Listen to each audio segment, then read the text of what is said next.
자, 나눠드린 문제에서 일단은 첫 번째 문제는 A 부분, 그러니까 우리 앞부분, 인트로 부분이었죠.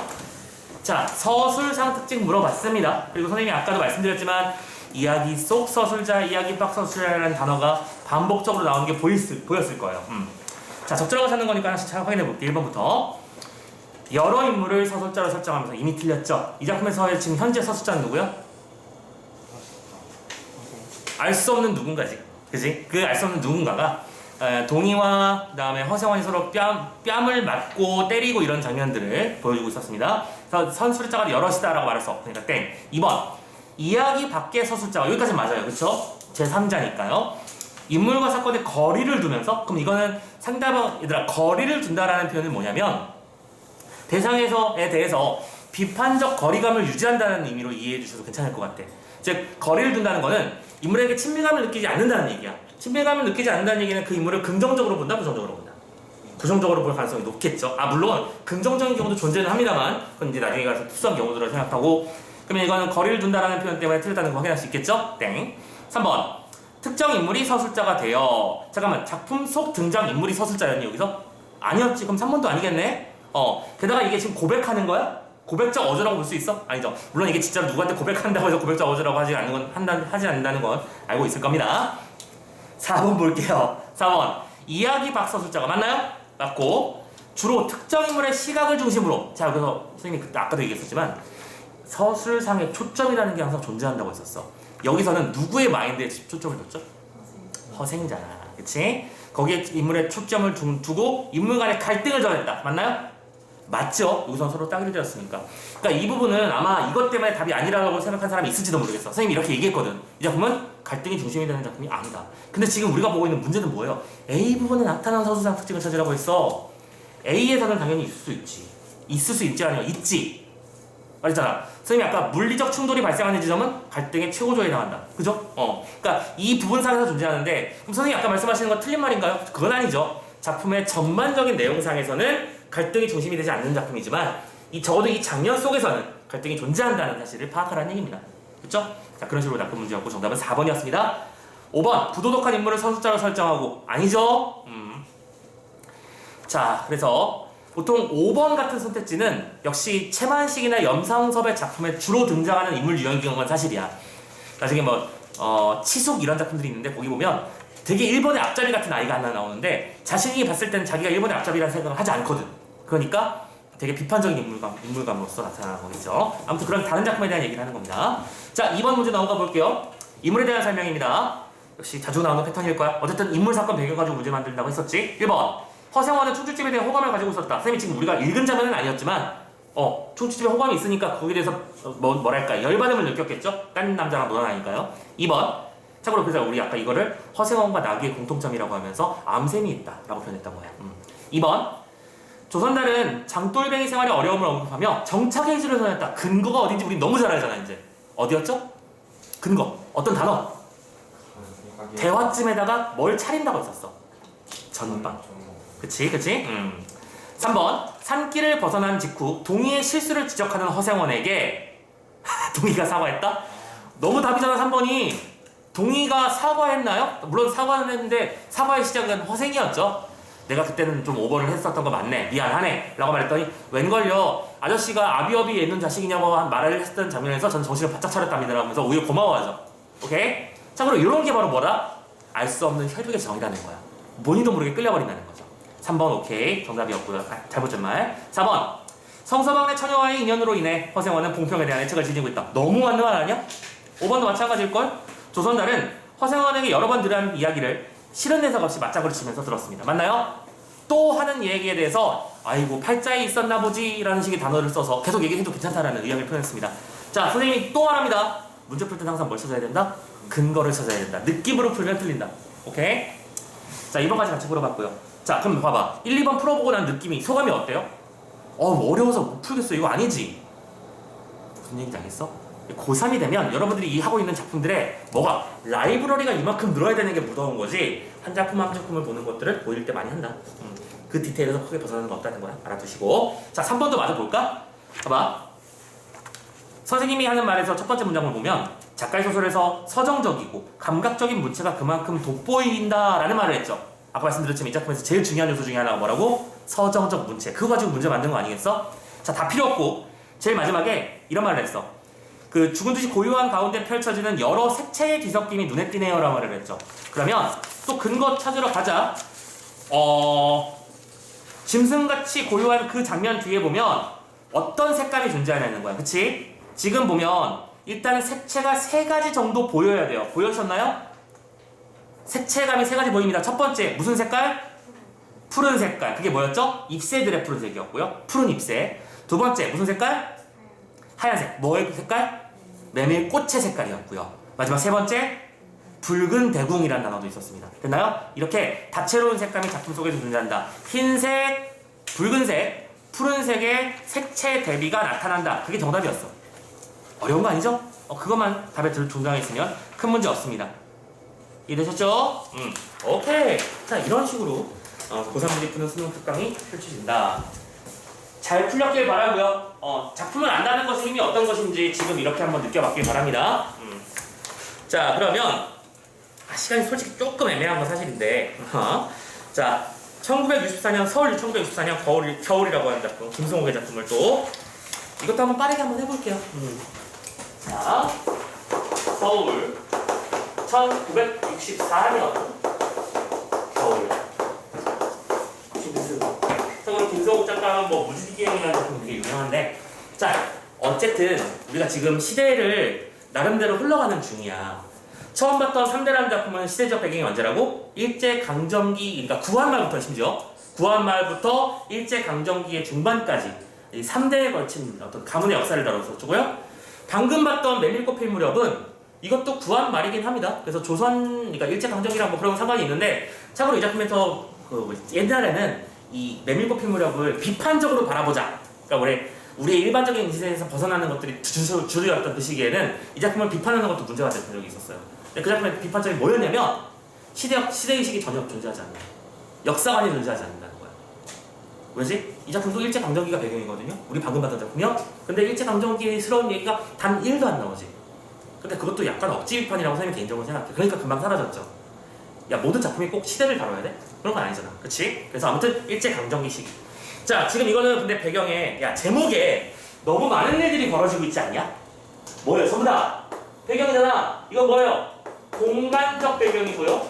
이건 뭐죠? 시대적 배경, 시간적 배경이고요. 이거는 계절적 배경이지. 이 배경들이 전부 다 주는 느낌이 뭔지를 파악하면 되는 건데, 자, 1960년대, 1970년대 이 사이, 기본적으로 우리는 보통 이걸 60에서 70년대로 묶습니다. 그런데 사회의 어떤 특정한 상황에 대해서 비판적으로 바라보는 작품인데요. 60년대, 70년대 여러분들 앞으로 많은 작품들을 보게 될 거야. 근데 6, 70 하면 대표 명사처럼 이걸 연관 검색으로 떠올리세요. 산업화와 도시화예요. 이 산업화와 도시화의 문제에 대한 것들을 다룬 작품들이 6, 70년대의 핵심 작품이야. 참고로 미리 말씀드리자면 앞에 말씀드렸던 대로, 봤던 대로 일제강점기 작품들은 일제강점기에 대한 비판 요소들이 우리가 시험 보는 작품에서 많이 등장하고, 그 다음에 무슨 사건이 있었죠? 우리 역사의 큰 흐름 속에서? 전쟁, 그렇지. 6.25. 즉 1930, 40년대 작품은 일제강점기에 대한 비판, 1950년대 작품은 전후 문학 작품의 시기, 1960에서 70은 방금 보던 대로 산업화와 도시화의 시기. 참고로 보면 1980년대는 뭘까요? 맞아요. 나이스. 민주화와 그다음에 민주 항쟁에 대한 이야기. 그리고 1990년대와 2000년대는요. 개인화. 그러니까 각각의 어떤 전체적인 산업 스토리를 볼 수가 없고 각각의 개인의 어떤 서정에 묻히는 거지. 어떤 사람은 어떤 세계관에 갇혀 있고 어떤 사람은 어떤 세계관으로 세상을 살아가고 이런 흐름이 원래는 존재해요. 근데 이렇게 보는 것도 되게 옛날 시기야, 솔직히 말하자면. 선생님 그래서 이걸 얘기도 안 하는 건데, 그래서 이 정도는 알아두면 좋다는 거지. 자, 그리고 하나 더. 산업화와 도시화는 아주 단순하게 얘기해보자. 좋은 걸까 나쁜 걸까? 이 자체만 보세요. 산업화랑 도시화는 좋은 겁니다. 우리는 버튼하나를 누르면 따뜻한 바람이 나오는 세상에 살고 있고요. 그렇잖아? 더 에어컨 틀면 되잖아요. 심심해 TV 보면 되고요. 뭐 재미난 거 없을까? 유튜브 보면 됩니다. 산업화랑 도시화는 우리를 편안하게 만들어주는 거예요. 그쵸? 근데 뭐가 문제기를 비판하고 있는 겁니다. 이 산업화 도시에는 어쩔 수 없이 따라오는 요소가 하나 있죠. 소외된 사람들. 요게 문제야. 참고로 우리나라의 산업화 도시화의 특성은 뭐냐면 멱살캐리라는 특징이 있어요. 강제 멱살캐리예요. 쉽게 말하자면. 자, 군부 정권이 들어섰죠 우리나라에. 그러면서 민주화 항쟁이 벌어지기 전까지는 국가가 우리나라를 어떻게 보고 가냐면 한강의 기적이라고 표현합니다. 좋은 말로는요. 그러니까 좋은 말 맞고요. 전쟁의 폐허 속에서 우리는 기업이라는 걸 만들어냈고 그 기업들을 중심으로 나라가 발전할 수 있는 틀을 만들었어. 그래서 일단 따라오면 좋은 거니까 닥치고 따라오면서 멱살을 잡고 줄줄 끌고 가는 거야. 그러니까 윗부분은 따라가면 가면 되니까 좋지. 내 머리 부분은. 오케이? 근데 문제는 참고로 바닥이 엉망진창인 거야. 다리는 끌려가는 중이잖아. 찢어지고 긁히고 난리도 아니겠지. 무슨 말인지 알겠어? 소외된 사람이라고 하는 건 하류층 그리고 서민층의 경우에는 큰 피해를 받을 수밖에 없었다. 그런 사람들의 어떤 안타까운 삶에 대한 이야기를 다루는 작품들이 많았다. 이해되니? 그래서 소외된 사람들 하면 기본적으로 두 가지를 얘기해요. 보통 농촌에서의 소외를 말하는 하는 작품들이 있고 이 작품은 나중에 또 보겠지만 뭐 농무라는 작품도 있고요. 시를 보면 그리고 도시 속에서의 빈민 이런 문제도 많이 작품의 주제로 다뤄집니다. 이 작품 같은 경우에는 이 후자에 속하는 작품이에요. 도시 빈민? 근데 이 작품이 또 웃기는 게 빈민도 아닌 게 이 산업화 도시화 속에서 소외된 사람들의 얘기에 대한 얘기를 하는 건 맞지만 이 작품의 키워드는 뭐냐면 파란펜으로 쓸게요. 이것도 소통이 불가능해지고 상대방에 대한 연민 따위를 잃어버린 시민들에 대한 얘기야. 그리고 이런 사람들에게 하는 말로 무슨 작품이 나왔던 거야? 슬픔이 기쁨이 같은 작품들이 나오는 거야. 이 작품에 등장하는 인물들은 연민의 감정이 없을 거예요. 그렇죠? 자, 작품 속에서 총 3명의 인물이 등장을 할 거야. 작품 속에는 총 인물부터 얘기해볼게. 나가 있고요, 안이 있고요, 사내가 있습니다. 자, 등장인물들의 이름이 있나요, 없나요, 지금? 없죠? 이거 익명성입니다. 이렇게 익명화된 인물들을 통해서 뭘 보여주고 싶은 거야? 우리의 군상이 실제로 올라가다. 이거는 특별한 누군가의 얘기가 아니다. 우리의 삶의 얘기다. 라는 겁니다. 그래서 얘기를 시작하는데, 자, 이게 스토리가 앞부분에 이렇게 흘러가요. 내가 어느 날 술을 한잔하고 싶어서 포장마차에 가서 소주에다가 먹고 있었어. 근데 옆에 보니까 어떤 사내가 있어서 이 사내랑 말 그대로 심심풀이 농담 따먹기로 술자리에서 갑자기 옆에랑 합석하잖아. 그치? 해본 적 있어? 월끄덕이요. 합석을 종종 하곤 하는데 선생님도 안 해본 일이지만 이 둘이 옆에서 합석을 해서 얘기를 나눠요. 이야기를 나누는데 재미난 점은 이들의 이야기가 하나도 안 통해. 그런데 얘기는 해. 그게 굉장히 상징적인 장면이야. 소통 아닌 소통을 하고 있어. 되게 재미나기보다는 어처구니 없는 일이야. 분명히 두 사람은 대화를 하고 있거든? 근데 대화 주제가 하나도 안 맞는 거지. 이런 식이야. 예를 들어 그 작품 속에 이런 게 나와. 예를 들을게. 혹시 그거 아세요? 종로학원 지하 2층에 보일러실이 하나 있는데 그 보일러실의 왼쪽 구석에 보면 빨간 벽돌이 있어요. 그 벽돌에 누가 애기를 그려놨어요. 어때요? 무서워요? 이렇게 얘기를 했어? 그럼 거기 상대방의 반응은 두 가지 중에 하나겠지? 그랬어요? 라든지 그게 나랑 무슨 상관? 이렇게 되는 거잖아. 근데 이 상대방이 아는 또 거기에 대해서 뭐라고 답변을 하냐면 그래요? 저기 그 교대 앞에 있는 신호등에 보면 파란불에 왼쪽 첫 번째 점이 깜빡깜빡거려요. 알고 계셨나요? 이러고 있습니다. 아무 의미도 없고요. 그쵸? 그게 무슨 의미가 있어? 그렇다고 그게 소통하는 것도 아닌데 그 두 사람은 놀랍게도 대화를 하는 걸 하고 있는 중이에요. 그게 뭐예요? 소통의 단절을 말하는 거야. 상징으로 보여주는 거야. 이랬지? 그런 장면이 나와. 자, 아무튼 그래서 원래는 이 작품에서 뭐 파리 얘기가 나오면 막 그럽니다. 파리의 꿈틀거림에 대해서 얘기하고 파리의 꿈틀거림이 도대체 우리의 문화랑 무슨 상관이야? 상관없어요. 파리의 꿈틀거림에 대해서 얘기하는 부분이 있다. 원래 그렇게 해서 이제 얘기를 하다가 적당히 술도 취했고 이제 집에 가고 싶어졌어. 그래서 나는 안 하고 어떤 식으로 마무리를 할까 고민을 했어요. 다음에 또 봅시다 하면 다음에 볼 사람도 아닌데 또 보자고 말하는 것도 웃기고 안녕히 계시라고 하는 건 얘가 안녕할지 나도 모르겠는데 나도 그런 말 하는 것도 없고 마지막까지 소통이 안 되는 모습 보이죠? 무슨 말을 해줘야 될지 모르는 겁니다. 그래서 쭈삣쭈삣 하고 있는데 웬 사내가 한 명 들어옵니다. 그리고 사내가 들어와서는 이 두 사람에게 부탁 아닌 부탁을 하죠. 또 나도 얘기에 좀 껴달라. 두 분이 얘기하시는 것 같은데 나도 좀 껴주시면 안 되냐고 껴달라고 부탁을 해요. 근데 참고로 이 사내는 실은 무슨 일을 겪었냐면 웹판원이야. 웹판원 뭐죠? 방문 판매 사원입니다. 원래는 서적을 판매하는 상황이야. 옛날에는 이렇게 뭐 대백과서전 이런 것들을 집집마다 돌아다니면서 팔았거든. 옛날 그런 시기가 있었어. 지금처럼 책방이 그냥 책방도 있었지만.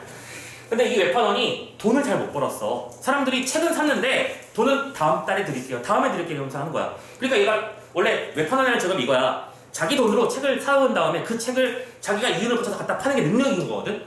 근데 지금 얘는 이걸 안 못 팔면 돈이 없는 거지. 그런 상태에서 아내가 아파. 아내의 수술비가 필요해. 근데 수술비를 마련할 길이 단 하나도 없었던 거죠.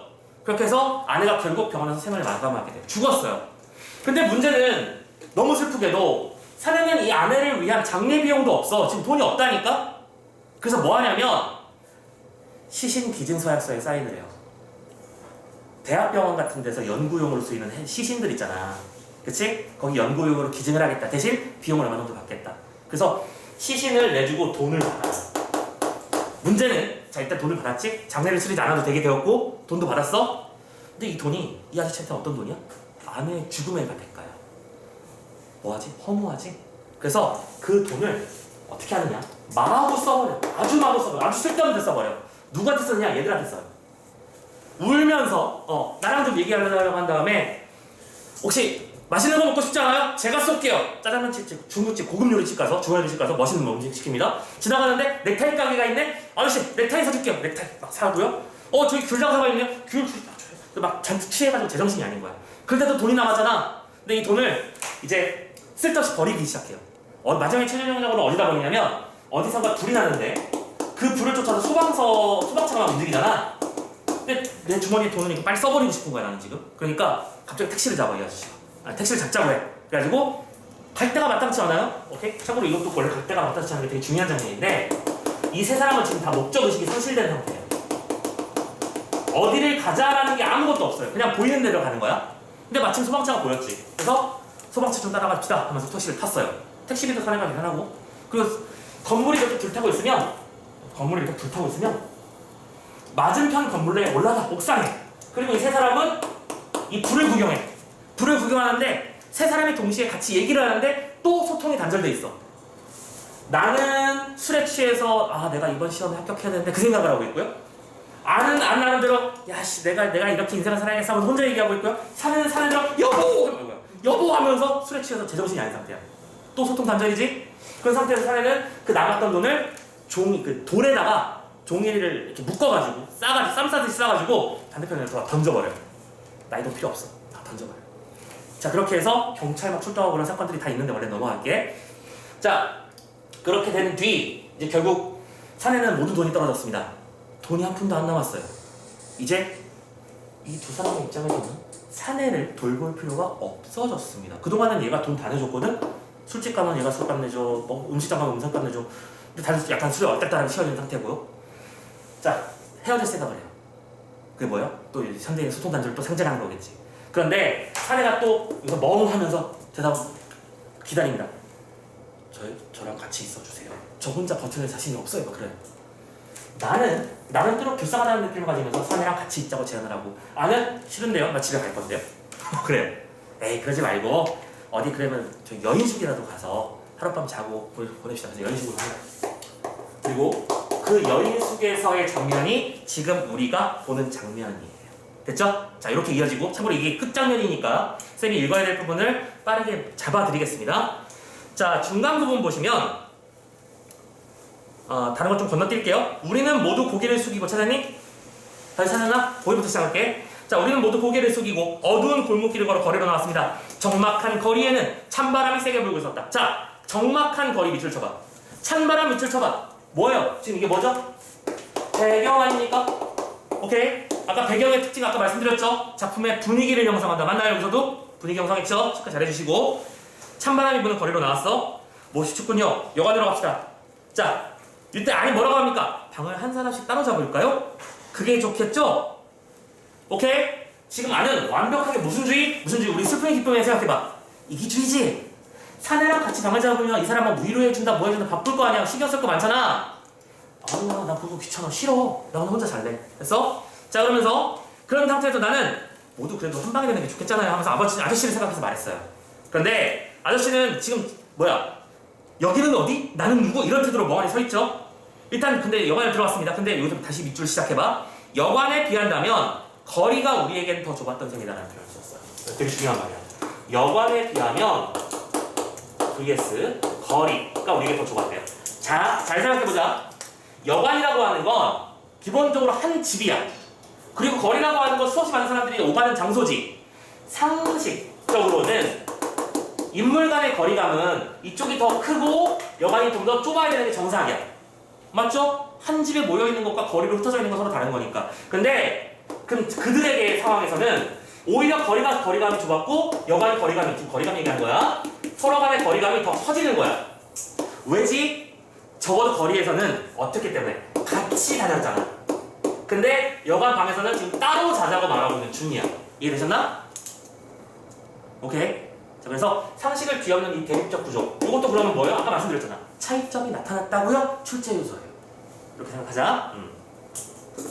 자, 따로 잡자고 얘기를 했는데 나는 다시 한번 그치? 얘기합니다. 아, 그리고 나서 벽으로 나누어진 방들. 그것이 우리가 들어야 할 곳이었다. 같은 방에 들어오는 게 어떻겠어요? 내가 다시 말했지만 나 피곤해요. 방은 하나씩 각자 하시기로 하시죠. 아니 말합니다. 혼자 알기 싫습니다. 말아요. 혼자 주무시는 게 편할 거예요. 참고로 이거 아는 진심으로 말하는 겁니다. 아니 이기주의, 그러니까 요새 말하는 이기주의가 나쁜 이기주의 그런 건 아니라 정말 개인주의로 말하는 극단의 개인주의야. 내가 생각했을 때 혼자 있는 게 제일 편하니까 아저씨도 혼자 있으시면 편해지실 거잖아요. 그러니까 아저씨 혼자 주무시는 게 맞아요. 오케이? 막 이런 느낌인 거야. 자, 혼자 주무시라고 말했고 우리는 복도에서 헤어져서 사환, 그러니까 심부름꾼이야. 심부름꾼이 지적해준 나란히 붙은 방 3개 탕탕탕 하고 들어갔고요. 아, 그러면 같이 고스톱에다 칩시다. 뭐라도 합시다. 참고로 지금 나는 뭐 걱정스러운 거야. 사내의 상태가 매우 걱정스러워요. 그쵸? 냅두면 큰일 날 것 같아요.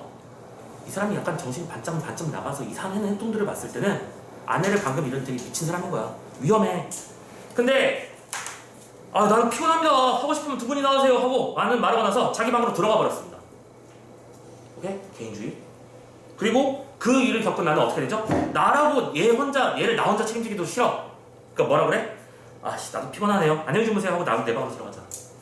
뭐예요? 극단의 치달을 개인주의 성향 상황을 말해주고 있는 겁니다. 이게 바로 뭐예요? 산업화 도시화에서 나타난 소외된 사람들의 특징이라는 거야. 함께하는 사회가 더 이상 아니게 되는 거지. 뭐예요? 더 이상 공동체라는 게 없어요. 공동체 의식은 파괴되었습니다. 그게 뭔데요? 이걸 산업화와 도시화의 특징이다. 됐죠? 그리고 그 뒤에 또 결정적 장면이 나와요. 숙박계에는 거짓 이름, 거짓 주소, 거짓 나이, 거짓 직업을 쓰고 사환이 가져든 자리끼를 마시고 이불을 뒤집어 썼고요. 심지어 난 어떻게 했다? 꿈도 안 꾸고 잘 잡니다. 참고로 거기서 말하는 거짓 나이, 거짓 주소, 거짓이라고 하는 건 뭐예요? 아까 말씀드렸지만 익명화 사회를 상징하는 겁니다. 우리 댓글도 생각해봐. 솔직히 그 사람 눈앞에서는 절대로 그렇게 말 못할 사람들이 댓글에서는 그치? 배틀 뜨고 앉았고 지저분한 추잡한 소리하고 앉았잖아. 그치? 댓글 뒤에 숨어서 나쁜 놈하는 말하는 그런 건 똑같은 거야. 오케이? 익명화 사회. 자, 그리고 나 역시 편안했어요. 편안했죠? 그 다음날 리멘트가 되게 무시무시한 거야. 다음날 아침 일찍 난이 나를 깨우네? 그 양반 뭐라고? 역시 죽어버렸습니다. 역시라는 말을 썼어. 알고 있었다는 거야. 그럴 것 같아. 근데 나는 무슨 마음인 거야? 신경 쓰고 싶거나 관여하고 싶거나 연루되고 싶지 않은 거죠. 나는 그게 싫은 거야. 아니 속삭입니다. 에? 나는 잠이 깨끗하게 깨어버렸어. 방금 방에 들어갔는데 역시 죽어버렸다니까요? 역시 사람들이 알고 있으니까 아직도 아무도 몰라요. 빨리 도망갑시다. 됐죠? 참고로 그러면 여기서 나는 알고 있을까 몰라봤을까? 이거는 의견이 분분해요. 이건 학교 선생님들끼리도 싸우더라 보니까. 그래서 재미난 장면에서 알려줄게. 이게 왜 그런 거냐면 그 뒤에 역시 점점점 있지. 이게 내가 하는 말이잖아. 이 말의 어조가 뭐냐에 따라서 의미가 달라져. 그치? 무슨 말인지 알겠지? 아 역시 그건 나도 의심을 했다 라는 뜻이 될 수도 있고 이게 역시가 상대방이 해주는 역시를 대받아치는 말이라면 역시라고요? 상대방에서 깜짝 놀라는 거면 난 몰랐다는 게 맞지. 그래서 이게 만약에 우리 학교 시험에 시험범위 이게 역시가 이게 나온다 그러면 이거 꼭 선생님한테 확인해 주셔야 돼. 알겠지? 이걸 어떻게 해석하는가. 이건 답이 없는 부분이고 선생님은 개인적으로 이런 부분에 힘 빼지 말라고 말씀을 드려요. 어느 것이든 중요한 건 그게 핵심이 아니잖아. 소통의 단절과 개인화가 핵심이니까 내가 알았는지 몰랐는지 중요하지 않아. 근데 다만 재미난 거는 선생님들끼리 사이에서도 의견 통일이 안 되는 거고 선생님도 어떤 다른 선생님하고 싸울 수밖에 없는 부분이 있겠지. 싸운다기보다 의견 대립이 있겠지. 그건 중요한 게 아니야. 자, 잘 살리겠죠? 물론이죠. 그거 우수지와 수였습니다. 자, 그런데 갑자기 무슨 얘기가 나와요? 되게 중요한 걸 따라서 크고 중요하게 쓸게요. 개미. 자, 얘들아 혹시 기억나나? 남신이지 유독 막시보건 우리 배웠잖아. 그 시에서 선생님이 단 하나의 답만 존재해야 된다라고 하면 선생님 뭐라고 찝을 것 같아? 갈매나무잖아. 만약에 이 작품에서 단 하나의 답만 존재해야 된다라고 하면 선생님 개미를 찝을 거야. 자, 이 개미 부분 읽어볼게. 개미 한 마리가 방바닥을 네 발이 있는 쪽으로 기어오고 있었다. 그 개미가 네 발에 붙잡으려고 하는 것 같은 느낌이 들어. 나는 얼른 자리를 옮겨 디디었다 라고 말했어요. 지금 이거 개미가 뭘 상징하는 거겠니? 아저씨의 죽음에 대한 나의 무슨 마음? 그렇지, 죄책감. 최소한의 인간적 도리 그런 것들을 상징하는 거겠지? 이런 죄책감을 의미하는 단어로 개미가 뭐랄까 화자가 겪고 있는 어떤 심리적 불안정 상태 그런 것들을 표출하는 되게 중요한 단어다라는 걸 꼭 알고 계셨으면 좋겠어요. 그래서 이 장면 그래서 이 개미를 여러 가지 의미로 이제 몇 가지 덧붙여 설명하자면 이 개미 자체를 내 입장에서는 이 개미를 뭐라고 본 거야? 그 아까 사내의 분신이라고 느낀 거지. 오케이? 그리고 그 사내의 분신으로 느낀 개미이기 때문에 얘는 이걸 피하고 싶어졌어. 그치? 그럼 우리는 그걸 보고 뭘 느꼈다고 불러? 마음에 찔리는 걸 뭐라고 하지? 한자 단어로 뭘 뭐로? 양심의? 가책. 그렇지. 양심의 가책을 느꼈다고 해서 양심의 가책. 이런 것들을 상징하는 거다. 이런 식으로 요 단어에 담겨있는 의미를 서술하는 게 시험에서 잘 나오는 편이니까 꼭 알아두셨으면 좋겠어요. 됐죠? 자, 그리고 나서 밖에 아침에는 싸랑눈이 눈 오고 있고요. 그렇지? 우리는 빨리 여관으로 떠나나갔습니다. 그 상황에서 우리의 선택은 뭐였어? 자리를 뜨는 거였어. 왜 안 그러면 경찰들 올 거고 왜 죽었냐 따질 거고 우린 참고인 신분으로 우리가 심지어 어제부터 같이 있었잖아. 아, 골치 아파지잖아. 참고로 이 숲밖에 뭐 썼지? 거짓 이름 거짓 주소 썼잖아. 알게 뭐야? 그렇지? 자, 퇴타타 하는 겁니다. 옛날 지금 이 당시가 무슨 CCTV가 있던 시절도 아니고요. 그렇죠? 아무도 잡을 수 없습니다. 이렇게 돼버리면. 자, 그러면서 그 뒤에 참고로 내가 몰랐다라고 말하는 부분의 근거로 여기 보면 난 짐작도 못했습니다라고 나는 사실대로 얘기했다라고 돼 있잖아. 근데 이게 과연 사실이 맞나에 대해서도 또 의견이 분분한 거야. 그러니까 이거는 안 앞에서니까 이렇게 말한 걸 수도 있고, 그지? 아니 모르겠어. 자, 아무튼 알면 어떻고 모르면 어떻겠냐 이렇게 고민을 하는데 참고로 그때 이 장면, 이 마지막 장면도 그럼 아니 인간 쓰레기냐? 그것도 아니야. 아니 이 마지막에 이런 장면을 하죠. 이런 질문을 하죠. 김영이 나의 성이 김씨라서 김영이라고 부르는 거 아니 나를? 우리 분명히 25살짜리 맞죠? 이런 질문을 하죠 갑자기. 네, 분명히 그렇습니다. 그건 분명합니다. 두려워집니다. 뭐가요? 우리가 너무 늙어버린 것 같지 않습니까? 우리 25인데요? 하여튼 자, 지금 대화를 했지. 근데 대화가 무슨 말인지 이해가 되냐? 안 되죠? 왜냐면 각자의 생각에 빠져있기 때문이야. 아니 참고로 25이 맞냐고 물어본 이유는 이것 때문이겠지. 너무 늙어버린 거 아니냐라는 것은 이 시대의 흐름에 너무 때가 타버린 거 아니냐는 거야. 25이면 한창 그 젊음과 에너지와 열기가 있는 상태일 텐데 사회에 완전 찌들때를 찌들어서 복잡한 일은 싫고 괴롭고 이런 복잡한 괴로운 상태에 처하는 걸 나는 꺼려하고 이게 너무 뭐랄까 안일함을 가지는 상태가 되는 거 아니냐라는 어떤 자신의 상황을 한 번씩 객관적으로 되돌아보는 그런 상태인 거잖아.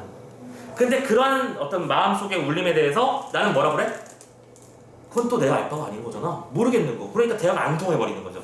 끝까지 대화는 안 통합니다. 그쵸? 그러면서 마지막에 헤어집시다. 제 마음을 많이 보세요 하면서 나는 버스를 타고 가는데 버스 창문으로 바깥을 봤더니 아는 여전히 그 나무 앞에 서 있는 거죠.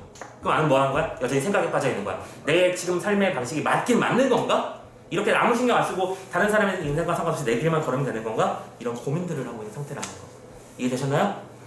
그러니까 자, 여기까지 해서 그래서 서울 1964년 겨울이라는 작품 한번 살펴봤습니다. 시대 배경이 많은 걸 말해줍니다.